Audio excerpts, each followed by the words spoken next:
नमस्कार, मैं डॉक्टर राकेश पाठक। दोस्तों, प्रधानमंत्री नरेंद्र मोदी सोमवार को अचानक संसद पहुंचे थे। लोकसभा में उन्होंने ईरान के खिलाफ चल रही अमेरिका और इजराइल की जंग को लेकर अपना वक्तव्य दिया। करीब करीब 24 मिनट 14 सेकंड के अपने भाषण में प्रधानमंत्री नरेंद्र मोदी ने देश के लोगों को जो कुछ कहा और बताया है, उसका लुब्बो-लुबाब ये है, आपको जो उचित लगे वो करो। प्रधानमंत्री नरेंद्र मोदी जो चंद घंटों पहले तक देश को इस बात के लिए बार बार चेता रहे थे कि ईरान के खिलाफ चल रही लड़ाई से भारत में किसी तरह की कोई समस्या नहीं है, न तो गैस की किल्लत है, न पेट्रोल डीजल पर कोई आफत आने वाली है।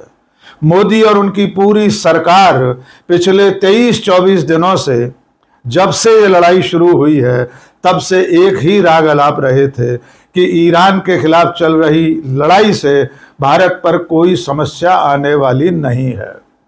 लेकिन लोकसभा में अपने भाषण से प्रधानमंत्री नरेंद्र मोदी ने देश को ये बता दिया है कि आफत कोरोना के दिनों जैसी आने वाली है।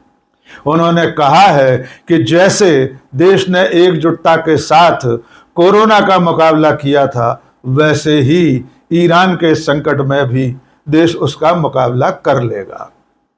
लेकिन उनके भाषण में क्या कुछ था और क्या कुछ नहीं था, इसका विश्लेषण करने की जरूरत है। उससे पहले प्रधानमंत्री के भाषण में से एक बहुत छोटा सा टुकड़ा सुन लीजिए। उसके बाद आपको बताएंगे कि देश के प्रधानमंत्री के भाषण में और क्या कुछ होना चाहिए था जो सिरे से गायब था। अध्यक्ष जी, इस युद्ध के कारण दुनिया में जो कठिन हालात बने हैं, उनका प्रभाव लंबे समय तक बने रहने की आशंका है। इसलिए हमें तैयार रहना होगा, हमें एकजुट रहना होगा।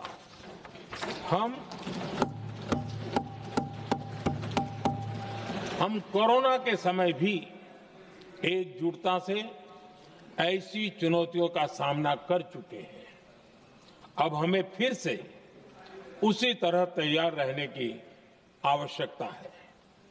धीरज के साथ, संयम के साथ, शांत मन से हमें हर चुनौती का मुकाबला करना है। तो अपने इस लिखित भाषण में प्रधानमंत्री नरेंद्र मोदी ने देश को बता दिया है कि पश्चिम एशिया में चल रहा युद्ध भारत पर भी असर कर रहा है और आने वाले दिन और ज्यादा कठिन हो सकते हैं। प्रधानमंत्री कह रहे हैं कि ईरान और अमेरिका के युद्ध का प्रभाव लंबे समय तक रह सकता है और हमें इसके लिए तैयार रहना चाहिए। जैसे भारत के लोगों ने कोरोना के समय एकजुटता दिखाई थी और उसका मुकाबला किया था, वैसे ही अब इसका मुकाबला करना है। प्रधानमंत्री ने अपने भाषण में पिछले 11-12 सालों की तमाम और उपलब्धियां भी गिनाई, जिनका जिक्र करना इस वक्त कतई जरूरी नहीं था। वे अपने भाषण में देश के ऊर्जा संकट से निपटने की तैयारी पर भी बता रहे थे। उन्होंने कहा कि पहले भारत जितने देशों से तेल या गैस खरीदता था, उससे ज्यादा देशों से आज की तारीख में खरीदा जा रहा है।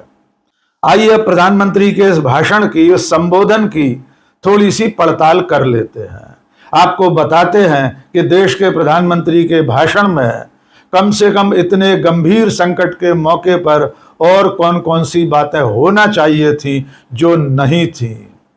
सबसे जरूरी बात, प्रधानमंत्री नरेंद्र मोदी ने अपने 24 मिनट 14 सेकंड के भाषण में एक बार भी ईरान पर अमेरिका और इजराइल के हमले की निंदा नहीं की।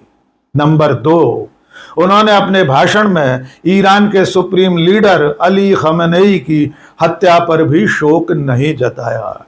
नंबर 3, उन्होंने अपने भाषण में अमेरिका के हमले में ईरान में मारी गई स्कूली छात्राओं के बारे में भी एक भी शब्द नहीं कहा। नंबर 4, प्रधानमंत्री नरेंद्र मोदी ने हमारे ऐन पड़ोस में हिंद महासागर में ईरान के जहाज को अमेरिका की पनडुब्बी द्वारा गिराए जाने पर भी कोई प्रतिक्रिया नहीं दी, जबकि ईरान का वो जहाज हमारे ही बुलावे पर, हमारे न्योते पर एक अंतर्राष्ट्रीय युद्धाभ्यास में आया था। इसके बावजूद प्रधानमंत्री नरेंद्र मोदी इस पर चुप्पी साध गए। एक अजीब बात और हुई उनके भाषण में। नरेंद्र मोदी ने ईरान द्वारा हॉर्मुज जल संधि को बंद करने पर आपत्ति जताई। इस पर उन्होंने कहा कि ऐसा करना गलत है, लेकिन प्रधानमंत्री ने एक बार भी ये नहीं कहा कि आखिर ईरान को हॉर्मुज जल डमरू मध्य बंद क्यों करना पड़ा है। और जब वे हॉर्मुज की बात कर रहे थे तब उन्होंने ये नहीं बताया कि भारत के कितने तेल टैंकर अब भी हॉर्मुज में फंसे हुए हैं। इसके उलट नरेंद्र मोदी ने एक जुमले जैसा इस्तेमाल करते हुए बताया कि हमारे कई जहाज हॉर्मुज से निकल आए हैं। ये कई क्या होता है, इसकी व्याख्या उन्होंने नहीं की। आखिर कितने जहाज वहां से निकल कर आए हैं, ये संख्या प्रधानमंत्री को अपने भाषण में बतानी थी। और सबसे जरूरी बात, प्रधानमंत्री नरेंद्र मोदी ने अपने पूरे भाषण में अमेरिका और इजराइल का जिक्र भी नहीं किया। भूले से भी उन्होंने अमेरिका और इजराइल के हमले पर कोई ऐसी टिप्पणी नहीं की जिससे ऐसा लगे कि भारत और भारत सरकार इस युद्ध के खिलाफ है। इसलिए जैसे ही नरेंद्र मोदी का यह भाषण वायरल हुआ, कांग्रेस के नेता राहुल गांधी ने इस भाषण की हवा निकाल दी। आप जानते हैं कि राहुल गांधी सोमवार को गुजरात में थे। यद्यपि एक मजेदार बात जान लीजिए, फिर आपको बताएंगे कि राहुल ने क्या कहा था। वो मजेदार बात यह है कि सोशल मीडिया पर और कांग्रेस पार्टी के लोगों द्वारा ये बात लिखी जा रही है और कही जा रही है कि प्रधानमंत्री नरेंद्र मोदी लोकसभा में तब पहुंचे जब राहुल गांधी वहां नहीं थे। यहां तक कि उन्होंने और उनकी सरकार की एजेंसियों ने जब इस बात की तस्दीक कर ली कि राहुल गांधी दिल्ली से टेक ऑफ कर चुके हैं और गुजरात में उनकी लैंडिंग हो गई है, उसके बाद ही प्रधानमंत्री लोकसभा पहुंचे और अपना वक्तव्य दिया। हो सकता है इसमें कोई सच्चाई हो, या यह भी हो सकता है ये महज संयोग हो कि मोदी तब संसद पहुंचे जब राहुल गांधी गुजरात जा चुके थे। लेकिन गुजरात पहुंचने के बाद राहुल गांधी ने मोदी के इस भाषण पर जो कुछ कहा वो भी सुन लीजिए। राहुल गांधी ने कहा कि मैंने सुना है कि मोदी ने आज लोकसभा में 25 मिनट का भाषण दिया है। फिर उन्होंने जनता से पूछा, आपने सुना होगा मोदी ने अमेरिका के खिलाफ एक शब्द नहीं बोला होगा। राहुल ने कहा, मोदी अमेरिका को लेकर चू नहीं बोल सकते। आइए सुनिए राहुल गांधी ने क्या कहा। नरेंद्र मोदी जी ट्रंप के सामने चू तक नहीं कर सकता है। बता रहा हूं आपको, मैं सच बोलता हूं। ट्रंप कहता है कि हिंदुस्तान और पाकिस्तान का युद्ध उसने रुकवाया। आप देखो क्या अपमान, हमारी सेना का अपमान कर रहा है। कहता है हिंदुस्तान के जहाज गिरे, 7 जहाज गिरे, मैंने युद्ध रुकवाया। मोदी जी के मुंह से चू तक आवाज नहीं निकली। एक बार नहीं बोला, 50 बार बोला उसने, बोलता रहता है। हमारा प्रधानमंत्री एक शब्द नहीं बोल पाता। क्यों? कंट्रोलर हाथ में उसके है।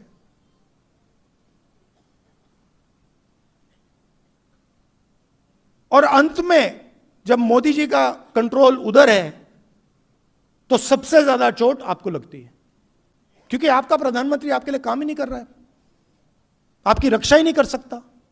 तो राहुल गांधी ने एक तरह से प्रधानमंत्री नरेंद्र मोदी के इस भाषण को पूरी तरह पंक्चर कर दिया। उन्होंने बता दिया कि नरेंद्र मोदी अमेरिका और डोनाल्ड ट्रंप का नाम नहीं ले सकते, क्योंकि वे एप्स्टीन फाइल्स और अडानी के केस के चलते अमेरिका से दबे हुए हैं। कांग्रेस के राष्ट्रीय अध्यक्ष मल्लिकार्जुन खड़गे ने भी प्रधानमंत्री के इस भाषण को देश को डराने वाला बताया है। उन्होंने कहा है कि प्रधानमंत्री नरेंद्र मोदी खुद डरे हुए हैं और देश को डरा रहे हैं। प्रधानमंत्री के भाषण पर कांग्रेस की राष्ट्रीय प्रवक्ता सुप्रिया श्रीनेत ने भी बयान जारी किया है। सुप्रिया ने कहा है कि मोदी को सुनने के बाद इतना तो स्पष्ट हो गया है कि संकट बहुत गहरा है, क्योंकि आज का भाषण मोदी ने एक एक शब्द पढ़कर दिया है और एक बार भी न तो छाती ठोकी है और न पंडित जवाहरलाल नेहरू का नाम लिया है। सुप्रिया ने कहा कि नरेंद्र मोदी ने अपने इस भाषण से हाथ खड़े कर दिए हैं और देश को उसके हाल पर छोड़ दिया है। अब बस ताली थाली बजवाना ही बाकी है। आइए सुनिए सुप्रिया ने क्या कहा। 24 मिनट 14 सेकंड का प्रधानमंत्री नरेंद्र मोदी का लोकसभा में दिया हुआ वक्तव्य जो वेस्ट एशिया क्राइसिस पे दिया जाना था, वो असल में खोदा पहाड़ और निकली चूहिया निकला। स्थिति गंभीर है, इसका अंदाजा तो इसी बात से लगाया जा सकता है कि आज मोदी जी ने एक एक शब्द पढ़कर बोला। कोई सीना नहीं ठोका, नेहरू जी को याद नहीं किया, बल्कि विपक्ष से एकजुटता की बार बार अपील करी। प्रधानमंत्री को आज कोरोना काल याद आया, मतलब चुनौती और संकट गंभीर है और अभी टला नहीं है। पर पश्चिम एशिया में चल रहे इस भीषण युद्ध और तबाही पर आज देश अपने प्रधानमंत्री को सुनना चाहता था, जानना चाहता था कि भारत का क्या रुख है। देश कोरे आंकड़ों, सोलर एनर्जी पर लफाजी और खोखले दावों से वाकई में ऊब चुका है। लेकिन मोदी जी ने 24 मिनट में अमेरिका और इजराइल का एक बार भी नाम नहीं लिया। मोदी जी ने यह तो माना कि युद्ध से संकट बढ़ा है, स्ट्रेट ऑफ हॉर्मुज बंद होने से हमारे यहां सप्लाई बाधित है। उनके मूर्ख प्रवक्ता और भक्त तो खैर इस बात को ही नहीं मानते थे कि गैस की किल्लत है, शायद अब उनका दिमाग बदल जाए। लेकिन प्रधानमंत्री ने सदन को यह नहीं बताया कि तेल और गैस की आपूर्ति या सप्लाई कैसे सुनिश्चित होगी। उन्होंने यह नहीं बताया कि सप्लाई पर ईरान से, इजराइल से या अमेरिका से क्या बात चल रही है। उन्होंने बोला यूरिया पर 6 प्लांट लग गए हैं देश में, पर उससे तो आपूर्ति पूरी नहीं होगी। यूरिया आएगी कहां से? जब आपूर्ति में कोई बाधा नहीं थी तब भी मध्य प्रदेश से लेकर यूपी तक खाद के लिए लाइनें लगी रहती थी। और यह बात किससे छुपी है? किसानों के हितों को यूएस ट्रेड डील में स्वाहा करके मोदी जी किस मुंह से आज किसानों के विश्वास को जीतने की बात कर रहे थे? और यह कितनी बड़ी विडंबना है कि अमेरिका को अपनी एनर्जी सिक्योरिटी सौंप कर आज प्रधानमंत्री एनर्जी सिक्योरिटी पर बतिया रहे थे। ये कौन बताएगा कि जो रूसी तेल हम बड़े डिस्काउंट पर खरीदते थे, आज वही प्रीमियम देकर अमेरिका की स्वीकृति के बाद खरीदा जा रहा है। उन्होंने नहीं बताया कि एलपीजी, पेट्रोल, इंडस्ट्रियल डीजल, सरसों का तेल, रिफाइंड ऑयल, कोयला सब महंगा हो गया है। गैस से चलने वाली हजारों फैक्ट्री बंद हो गई और एक बार फिर से इस देश के मजदूर अपने गांव लौटने को मजबूर हैं। प्रधानमंत्री ने कहा कि देश में रिफाइनिंग कैपेसिटी बढ़ गई है, लेकिन यह नहीं बताया कि पिछले 12 सालों में कच्चे तेल के प्रोडक्शन में 28% गिरावट क्यों और कैसे आ गई। अपने वक्तव्य में इस देश के प्रधानमंत्री ने अमेरिका और इजराइल द्वारा एक संप्रभु सॉवरेन देश के सर्वोच्च नेता के टारगेटेड असैसिनेशन पर एक शब्द नहीं बोला। मोदी जी ने स्ट्रेट ऑफ हॉर्मुज बंद किए जाने का विरोध किया, लेकिन अमेरिकी इजराइल हमले से ईरान में जो 165 निर्दोष स्कूली बच्चों की हत्या हुई उस पर एक शब्द नहीं बोला। मोदी जी ने यह भी नहीं बताया कि हमारी विदेश नीति इतनी विफल कैसे है कि इतने सारे हमारे जहाज अभी भी स्ट्रेट ऑफ हॉर्मुज में अटके हुए हैं। 24 मिनट में कोरोना और 2 बार एकजुटता का हवाला सुनकर एक बात तो साफ है, चुनौती गंभीर है। भक्त भले बकलोली करते रहे, प्रधानमंत्री ने हाथ खड़े कर दिए हैं। कोरोना काल को याद करके यह भी साफ है कि आपको अपने हाल पर छोड़ दिया गया है, बस थाली और ताली बजवाना बाकी रह गया है। तो दोस्तों, प्रधानमंत्री नरेंद्र मोदी के लोकसभा के इस भाषण का कुल जमा हासिल ये है कि नरेंद्र मोदी इस वक्त बुरी तरह डरे हुए हैं। वे इस बात को कबूल कर रहे हैं कि इस वक्त ईरान संकट के चलते देश के सामने कई तरह की समस्याएं आ सकती हैं और ये समस्याएं कितनी विकराल हो सकती हैं इसका अंदाजा इसी बात से लगाया जा सकता है कि मोदी वर्तमान हालात की तुलना कोरोना से कर रहे हैं और इसके बाद भी तमाम सारे इंतजामात को लेकर अपनी जिम्मेदारियां राज्य सरकारों के ऊपर थोप रहे हैं। उन्होंने कह दिया है कि कालाबाजारी रोकना राज्य सरकारों की जिम्मेदारी है। इस संकट काल में असामाजिक तत्वों और अफवाह फैलाने वालों पर अंकुश रखना राज्यों का उत्तरदायित्व है। एक तरह से नरेंद्र मोदी ने राज्य सरकारों से, देश से, आम लोगों से कह दिया है जो उचित लगे वो करो। लेकिन फिलहाल इतना तय है कि यह संकट लंबा चलने वाला है। जिस तरह सरकार और उसके समर्थक शुरू के 2-3 हफ्तों से लगातार एक ही राग अलाप रहे थे कि ईरान के खिलाफ चल रही जंग से भारत पर कोई प्रभाव नहीं पड़ेगा, वो दावा पूरी तरह खोखला साबित हुआ है। फिलहाल संकट सुरसा के मुंह की तरह बड़ा होता जा रहा है। देखना होगा आने वाले दिनों में प्रधानमंत्री नरेंद्र मोदी अपनी चुनावी व्यस्तताओं में से देश के सामने मौजूद चुनौतियों का किस तरह मुकाबला करते हैं। बाकी मुकाबला करने की जिम्मेदारी उन्होंने आप पर सौंप दी है। तो तैयार हो जाइए, कमर की पेटी कस लीजिए, देश के सामने विकराल समस्या आने वाली है। ये समस्या, ये संकट घरेलू गैस, कमर्शियल गैस से लेकर पेट्रोल, डीजल और खाद के संकट तक हो सकती है, जिसका अंतिम नतीजा होगा भयावह महंगाई। तो उसके लिए खुद को तैयार कर लीजिए। आज के इस वीडियो में बस इतना ही। बहुत बहुत शुक्रिया। जय हिंद।